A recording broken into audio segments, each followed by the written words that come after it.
नमस्कार, आप देख रहे हैं एफएम न्यूज और मैं हूं आपके साथ मनीषा सिंह। रामपुर और आजमगढ़ में बीते दिनों लोकसभा सीट के लिए उपचुनाव कराए गए।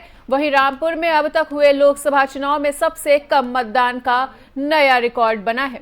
इस उपचुनाव में रामपुर लोकसभा सीट पर कुल 41.01% वोट पड़े हैं और इस बार का उपचुनाव रामपुर लोकसभा सीट का 18वां चुनाव है, जिसमें मतदान का औसत मात्र 41.01% पर ही रुक गया, जो रामपुर के चुनावी इतिहास में सबसे कम मतदान है।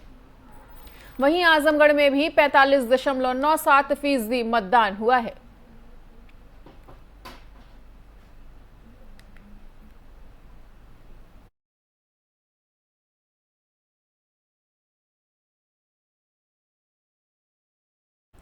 आजमगढ़ में डीएवी कॉलेज में ड्यूटी पर लगाई गई बीएलओ भगवा कपड़े पहनकर पर्ची दे रही थी और वहीं ड्यूटी पर लगाई गई बीएलओ ऑफिसर से आचार संहिता का उल्लंघन किए जाने का सवाल पूछने पर बीएलओ ने कहा कि इसका किसी भी पार्टी से कोई लेना देना नहीं है। वहीं मौके पर ड्यूटी कर रही बाकी बीएलओ ने बताया कि ये ड्रेस हमने 15 अगस्त 26 जनवरी के लिए तैयार किया था, लेकिन आज गलती से हम लोगों ने ये ड्रेस एक साथ पहन लिया।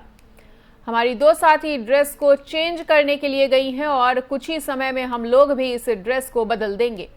हम अपनी गलती के लिए माफी मांगते हैं क्योंकि हमारा किसी भी पार्टी से कोई लेना देना नहीं है। वहीं एसडीएम सदर ने कहा कि आज के दिन इस तरह का ड्रेस नहीं पहनना चाहिए था, जो कि पूरी तरह से गलत है। आज के दिन भगवा वस्त्र पहनकर इन बीएलओ ने गलती की है और उन लोगों को हमने निर्देश दिए थे कि तत्काल कपड़े चेंज कर ड्यूटी करें ताकि चुनाव में किसी भी प्रकार की बाधा उत्पन्न न हो सके।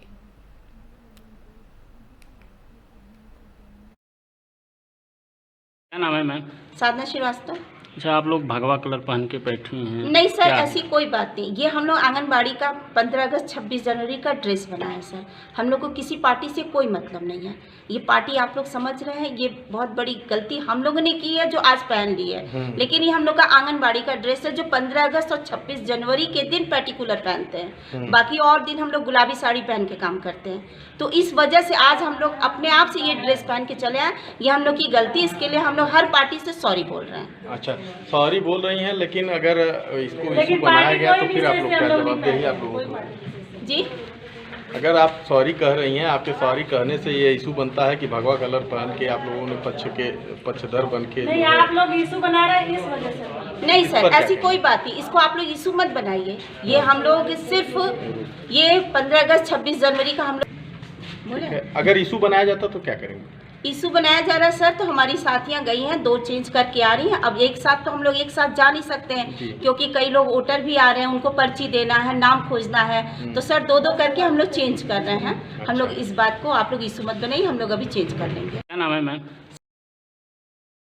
योगी सरकार में मंत्री और नेता विधान परिषद स्वतंत्र देव सिंह श्री श्यामा प्रसाद मुखर्जी के बलिदान दिवस पर सहारनपुर के विनोद विहार मलीपुर मार्ग पर आयोजित कार्यक्रम में सम्मिलित हुए और इसके बाद दोपहर में वो सर्किट हाउस में जनप्रतिनिधियों एवं पार्टी के पदाधिकारियों के साथ मुलाकात भी उन्होंने की। कलेक्ट्रेट सभागार में समस्त जनपदीय अधिकारियों एवं विभागीय अधिकारियों के साथ जनपद में चल रही विभागीय योजनाओं की समीक्षा बैठक में भी उन्होंने हिस्सा लिया।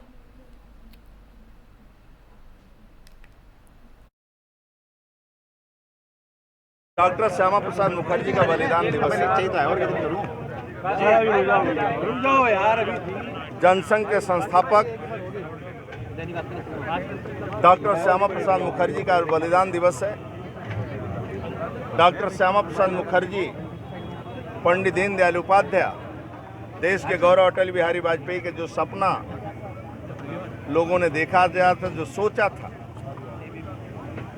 वह या सपनों को साकार कोई कर रहा है तो आदरणीय मोदी जी। आज कश्मीर के अंदर 370-35 से एक झटके में हटाकर आज कश्मीर देश का हिस्सा बन चुका है और देश से जुड़ा हुआ है। आज वहाँ के गरीब, दलित, शोषित, वंचितों को केंद्र सरकार की संपूर्ण योजनाओं का लाभ मिल रहा है। आतंकवाद गतिविधियां बंद है। पहले सेना के ऊपर लोग पत्थर चलाते थे, आज सेना के गाड़ी के ऊपर पुष्प की वर्षा होती है। डॉक्टर श्यामा प्रसाद मुखर्जी का बलिदान दिवस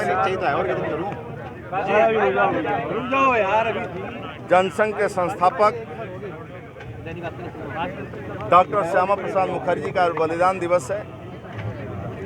डॉक्टर श्यामा प्रसाद मुखर्जी, पंडित दीनदयाल उपाध्याय, देश के गौरव अटल बिहारी वाजपेयी के जो सपना लोगों ने देखा था, जो सोचा था, वह आज सपनों को साकार कोई कर रहा है तो आदरणीय मोदी जी आज कश्मीर के अंदर 370-35 से एक झटके में हटाकर आज कश्मीर देश का हिस्सा बन चुका है। और इसी बीच आपको बता दें, बड़ी खबर, समाजवादी पार्टी ने बुलाई बड़ी बैठक, सांसदों और विधायकों की सपा ने बुलाई है बैठक। राष्ट्रपति चुनाव के मद्देनजर ये बैठक बुलाई गई है। वहीं आज सपा कार्यालय पर की जाएगी बैठक। तो आपको बता दें, इस वक्त की बड़ी खबर देश के नए राष्ट्रपति के लिए, जैसा कि 18 जुलाई को चुनाव होने हैं और राष्ट्रपति पद को ध्यान में रखते हुए आज सपा ने अहम बैठक भी बुलाई है। समाजवादी पार्टी ने विधायक और सांसदों की यह अहम बैठक बुलाई है और लखनऊ के प्रदेश कार्यालय में सपा सुप्रीमो अखिलेश यादव की अध्यक्षता में यह बैठक आयोजित की जाएगी। आपको बता दें कि देश के नए राष्ट्रपति के लिए 18 जुलाई को चुनाव होने हैं और एनडीए की उम्मीदवार द्रौपदी मुर्मू आज राष्ट्रपति पद के लिए अपना नामांकन करेंगी। इसी बीच समाजवादी पार्टी ने विधायक और सांसदों की यह अहम बैठक बुलाई है और लखनऊ के प्रदेश कार्यालय में होने वाली इस बैठक में सपा सुप्रीमो अखिलेश यादव की अध्यक्षता में करीब 10 बजे ये बैठक शुरू होगी। 10 से 10:30 बजे के बीच में ये बैठक आयोजित की जाएगी और सांसदों और विधायकों की अहम बैठक बुलाई गई है। राष्ट्रपति चुनाव के मद्देनजर इस बैठक को आयोजित किया जा रहा है। सपा की इस बैठक में पार्टी के सभी विधायक और सांसदों को बुलाया गया है और रिपोर्ट्स की माने तो इस बैठक में विपक्ष के राष्ट्रपति उम्मीदवार यशवंत सिन्हा को लेकर आगे की रणनीति पर भी मंथन हो सकता है। बड़ी खबर के साथ लगातार बने हुए हैं अखिलेश। अपने विधायक और सांसदों के साथ राष्ट्रपति पद के यूपीए उम्मीदवार यशवंत सिन्हा को समर्थन दिए जाने पर विचार करेंगे और राष्ट्रपति चुनाव के मद्देनजर इस बैठक को आयोजित किया गया है। एफएम न्यूज पर बने हुए हैं बड़ी खबर के साथ। सपा सुप्रीमो अखिलेश यादव ने अहम बैठक बुलाई है और इस बैठक में उनके सभी विधायक और सांसद शामिल रहेंगे। पद के लिए राष्ट्रीय जनतांत्रिक गठबंधन एनडीए की उम्मीदवार द्रौपदी मुर्मू आज 24 जून को अपना नामांकन भी करेंगी और इस दौरान पीएम नरेंद्र मोदी, केंद्रीय गृह मंत्री अमित शाह, बीजेपी अध्यक्ष जेपी नड्डा और सीएम योगी आदित्यनाथ समेत बीजेपी शासित राज्यों के अन्य मुख्यमंत्री भी मौजूद रहेंगे। और इसी के मद्देनजर समाजवादी पार्टी ने भी यशवंत सिन्हा के समर्थन में और आगे की रणनीति को तैयार करने के मद्देनजर एक अहम बैठक बुलाई है, जिसमें सपा के तमाम वरिष्ठ नेता और विधायक सांसद मौजूद रहेंगे।